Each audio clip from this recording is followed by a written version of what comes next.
We are on to our last storyteller of the evening. He has been at every storytelling event that Family Promise has hosted.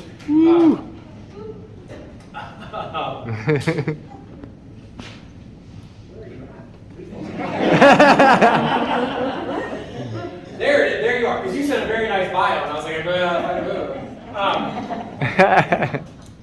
to close our evening, we have Randy Estes, a veteran of the storytelling stage, and a storyteller from every Famous Family to date.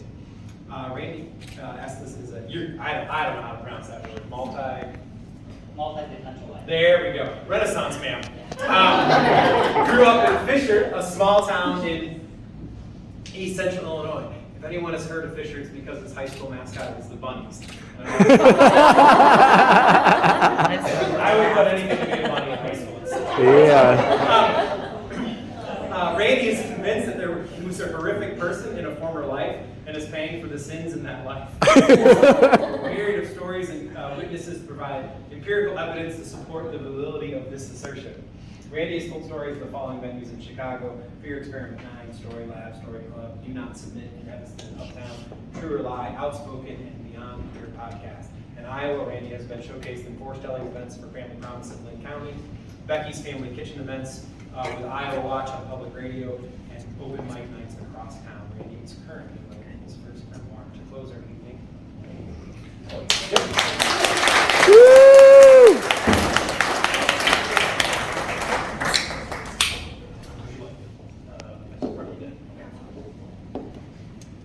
I usually try to be off the book, but I think I'm in post-anesthesia brain fog still, so I'm not trusting my memory right now.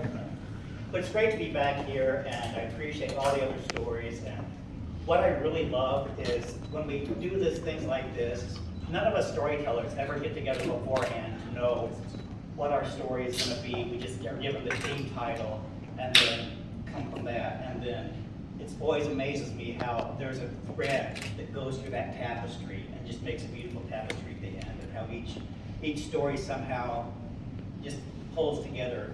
And that's a very cool thing about storytelling. I've experienced life changes and occasions in which I've been forced to reimagine or redefine what home means to me. Growing up, home was Fisher, Illinois, as was announced, a small town of 1,500 people. It's now a bedroom community for the University of Illinois, which is about 25 miles southeast of Fisher. It's grown to a whopping metropolis of 1,950 people since I moved away. Home was a small farm town where everybody knows your business or thinks they know your business. The small town gossip ensures that. That old adage about women being the worst gossips, if you believe that, you've never sat in a rural small town diner listening to the farmers as they gather multiple times a day for coffee, listening to their stories. Or eavesdropping, which really, eavesdropping is a misnomer because it's not like they speak in the dulcet tones of a monastery. The louder the roar, the bigger the story, often a tall tale, long on content, short on fact. My dad was a mechanic. He had his own shop across the street from the high school. Mom was the bookkeeper for the Purina Mills livestock feed supply in town. If I did something that landed me in trouble at school, I'm not saying anything happened, I'm pleading the fifth. But the news of that usually beat me home. Secrets are often hard kept in small towns. The flip side to that is when tragedy or trauma hits someone, they are supported. Illness or death strike a farmer's family during planting or harvest season. The other farmers in town get together and get either those crops planted or harvested. And the wives of the farmers usually make sure that there's a good meal to nourish the volunteer laborers. In the summer of 1986, I had just completed my undergraduate degree. I was busy remodeling a small building I bought downtown to create the florist business I was going to open in September. It was June 21st, the first day of summer, a hot, sunny day, hot Sunday afternoon. I end for the day, go back home, put some tools I'd been using back in Dad's garage. His business was next door to Mom and Dad's house. And go into the house and jump into the shower.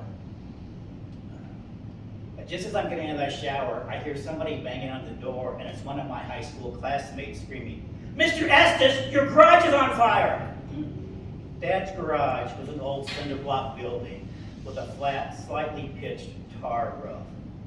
That roof, combined with the tires that Dad had stored in the attic space above his office, made for one hot inferno that burned and created huge clouds of smoldering black smoke that filled the hot blue summer sky.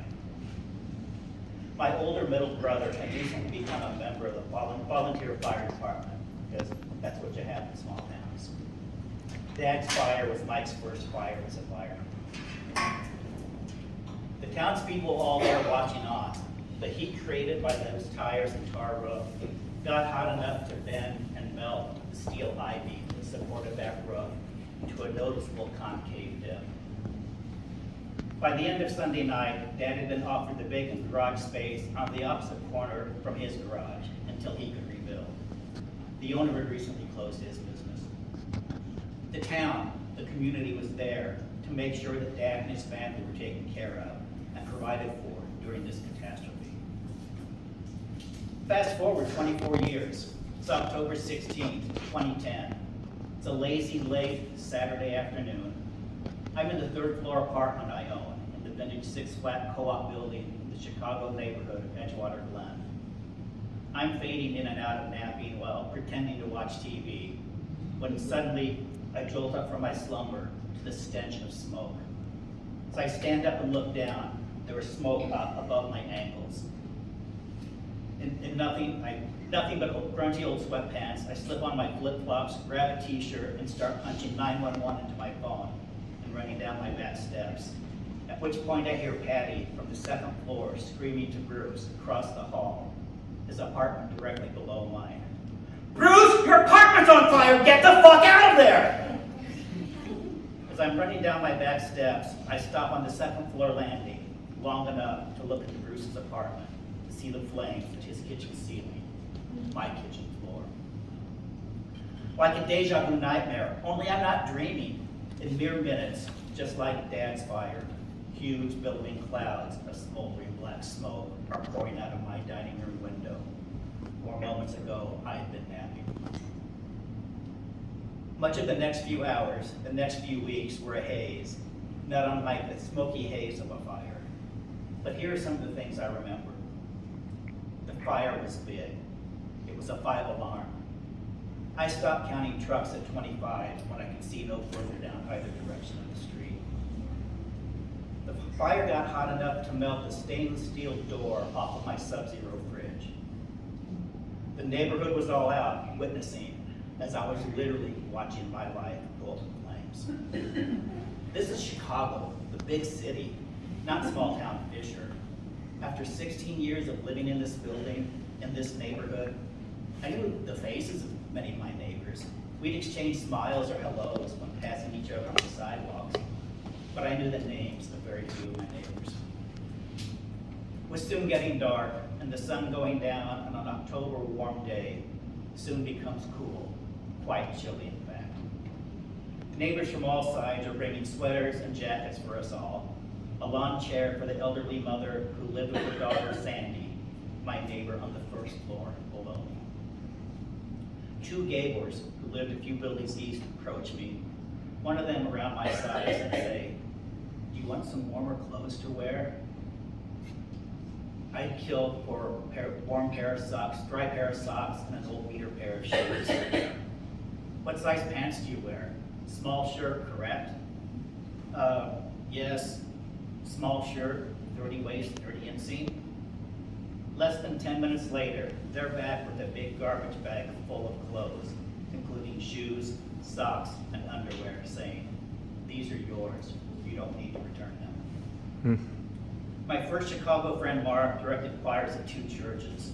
These 2 congregations, people I'd never met, gathered household items for me. In the midst of the fire, I called one of my best friends, Joel, in California, and told him of the hell that was currently my life. He in turn called our mutual friends Jeff and Lynette, who lived in North Liberty, Iowa, a 4.5-hour drive away. These college friends all had become chosen family through the years. About 15 minutes later, I received a text from Lynette saying, "We're on our way. Tell us where you'll be at 10 o'clock. We're picking you up. We have a hotel room. We're taking you out tomorrow to buy you essentials." Reading that text was one of the many times that night I cried. The first time being when my best friend Jor arrived at the carnage. I fell into her arms and sobbed inconsolably. Back in Fisher, my friend Sherry, who was a year behind me in school, started a fund at the bank in town.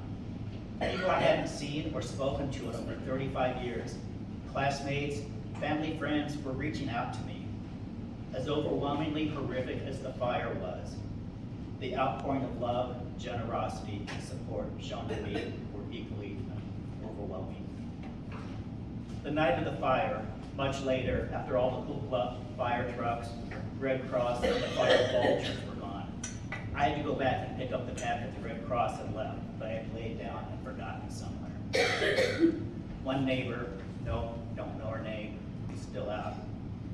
She came up to me, gave me a big hug, sighed, and said, "Oh, dear heart." But I forget the remainder, but the word "dear heart," that's a term of endearment I use. There's no way she'd know that. But in that moment, in my big city of Chicago, what I now considered home, I realized my neighborhood and my city was my small town. It was my home, and I would return. On the cusp of 50 years old, I had to reimagine what my definition of home was. Unbeknownst at the time, not long after the fire, for 3.5 years, home was going to be back in Fisher, helping to take care of my mom with Alzheimer's. I did return to my co-op apartment. It took 4.5 years for the rebuild due to the unscrupulous contractors and the batshit crazy other owners of the building. And the lawsuits, yes, that was plural, surrounding the rebuild. It was a brand new apartment. It's the nicest home I've ever owned and probably ever will own. In the end, I was the only original pre-fire owner to return, but it wasn't easy. It wasn't the same. I was having nightmares about fires and other symptoms of PTSD just being back in that space. My apartment was no longer my safety, my refuge, my home. To preserve my sanity, I needed to leave, not just the apartment, the building, but Chicago. I needed a fresh start in a new location. I chose Iowa. This seemed like a good place to land to reboot myself. Nearly 10 years after the fire, on August 10, 2020, the nightmares of a total lost fire now had an additional companion of nightmares from a derecho, an inland hurricane that struck Cedar Rapids. A near century-old pecan tree from my backyard landed on and pierced the roof of my house. Again, I was home to observe firsthand when this happened. Over the next weeks, I witnessed neighbors helping neighbors, strangers helping strangers, after this unbelievable freak of nature. Once again, friends and unknowns reached out to me. My friend Janet in Illinois created a GoFundMe on my behalf. My friend and former colleague Ann traveled from Springfield, Illinois with her husband Keith, bringing a van full of provisions and coolers full of food to sustain me through my 12 days without electricity. I wish time and space allowed me to acknowledge all of the others individually.